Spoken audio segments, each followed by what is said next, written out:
Hello and welcome to Matt Loves Eurovision.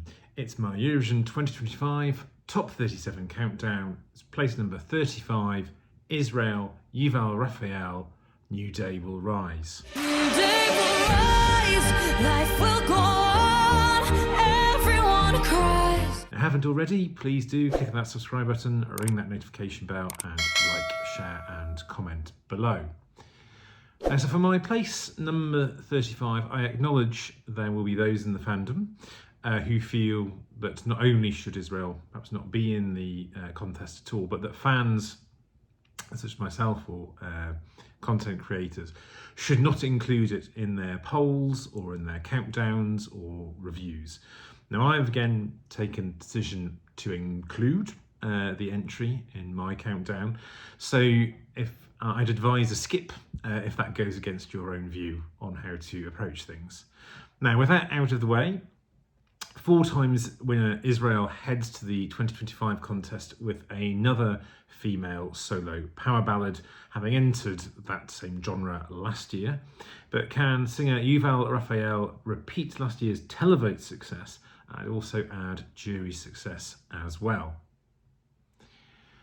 Now, Yuval is a relative newcomer to the musical world, having only taken up professional singing last year.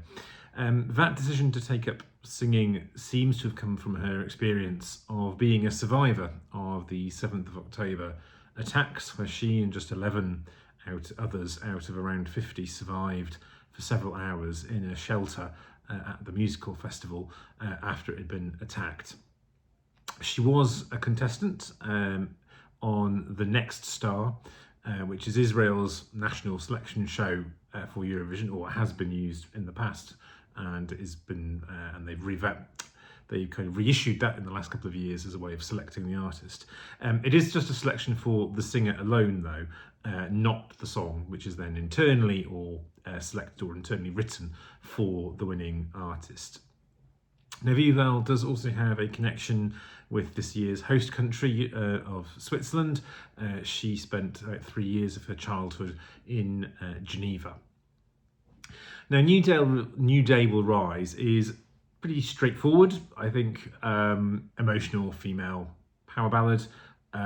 Something we've seen plenty of times in the contest, something we've seen plenty of times outside of the contest. It's a very familiar genre. There's not an awful lot groundbreaking to it, I would say, and while there is sort of a catchiness to the hooks and Yuval might deliver a good or emotional live vocal, it's just not something that stands out personally for me or kind of stays in my memory particularly.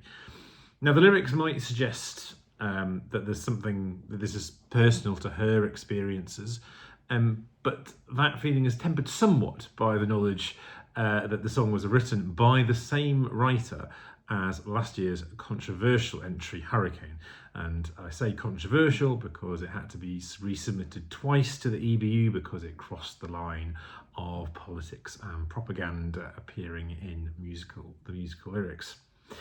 Now, this leads me to a kind of the ongoing, I think, discomfort I feel about this year's entry. And it's no reflection of the artist herself, I should say. But the wider Israeli delegation is exactly the same one as it was last year, and there was an awful lot of shenanigans associated with that delegation, which I will not go through again here. Also, a colossal marketing budget apparently has been set aside for this, which alone raises kind of questions of fairness, generally given there are most countries cannot kind of muster that sort of level of marketing budget, and is it appropriate? Is that the right way to do things? But it becomes all the more questionable, I think, when you then take into account the broader political international context, and also, we have to say, the widely condemned actions of the current Israeli government. I think you can certainly make a bit of a connection with kind of how Russia engaged with the contest through the 2010s. All of that leads us to the question, though, could this win? And this was a possibility that also played out last year, particularly in the last sort of few days in the run-up to the show. I think led to a lot of anxiety amongst many fans and probably amongst the organisers as well, thinking about the prospect of what that might mean for the contest and what might mean for the hosting the following year. Now, in the betting odds, this is in the top 5 countries to win, and I think that's not unusual given what happened last year, but also kind of this stage of the cycle. We're still several weeks before the contest. People tend to put bets on things that they remember or know about, and obviously that's something that people may recall from last year. I do think this will get another big televote score. I don't think there's going to be any doubt about it. There's no doubt about it qualifying from the semi-final. And because you can vote up to 20 times kind of per account or per device, I think you find if you can channel enthusiastic supporters and groups, you can build up a big televote score. The Lithuanian diaspora, for example, is very well organised, and so they can build up a decent televote score, even if you're not getting that many other people voting for it. And that happens in this particular case. It's this where you've got 26 songs to choose from. If you can channel sort of a chunk of people towards one song in particular, obviously that will inevitably lead to being awarded the points. I do feel though, a year on, the televote may not be quite as huge as it was before. I think if you look at the Eurovision scoreboard, this is currently mid-table, perhaps a bit lower than mid-table. Again, the scoreboard tends to favour solo female artists. Difficult really to tell from that. My instinct would be that it might not pick up quite as big a televote score as last year, but we shall see. And I think that while I think I think some people think this will appeal a lot to juries, I don't see this as necessarily having anything kind of special, the spark that would or could lead to be a significant jury score being awarded. And indeed, Hurricane did not do that well in the jury last year.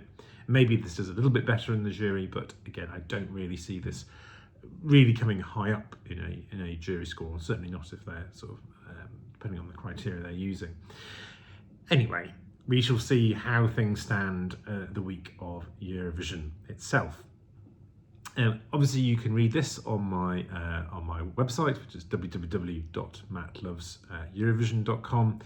And of course, do let me know in the comments what you think about how you think this will do, how you feel about the song, etc. And do join me as we carry on up the countdown a bit later. Take care for now.